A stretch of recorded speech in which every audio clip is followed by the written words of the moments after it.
Hi everyone, it's Dr. Hudgens.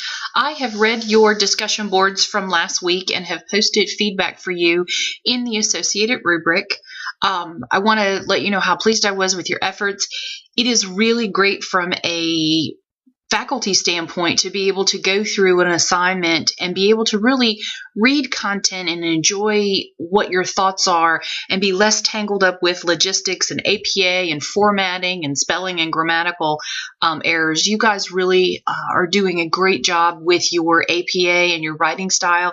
It was such a pleasure to read 12 groups of posts that made good sense and had great insights and really shared your clinical experience that were well written.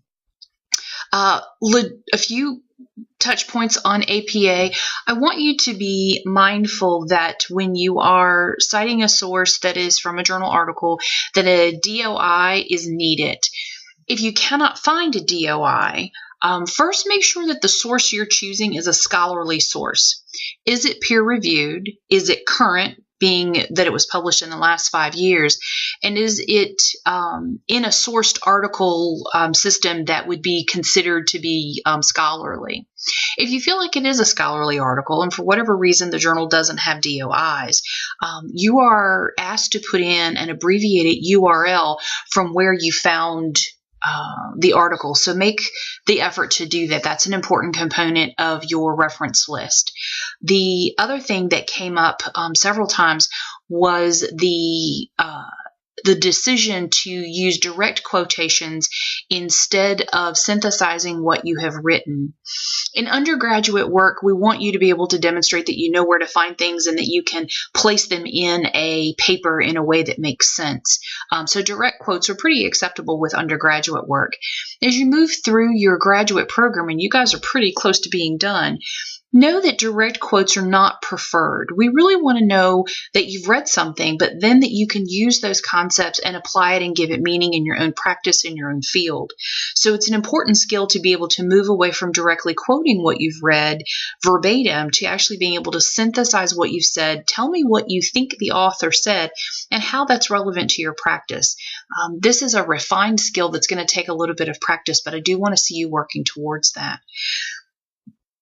In the content that we worked on, that you all worked on and submitted, there were several of you that really did a great job of talking about the fast-paced changes that are occurring in healthcare. And there are two of you that I want to give a shout out to and give a little bit of background to. Winnie, one of your classmates, in talking about the fast pace of change in healthcare, she stated in her discussion board post that new things, even in spiritual matters, are not the easiest to embrace, especially if we cannot perceive it prior to it happening.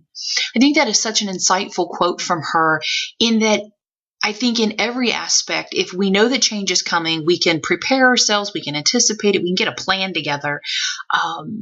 Change that is disruptive or feels like it's chaotic or sneaks up on us can be extremely distressing. And I think that goes back to the role of an effective nurse leader, for that nurse leader to kind of take the bull by the horns, become aware of pending change, and be able to share that within the organization.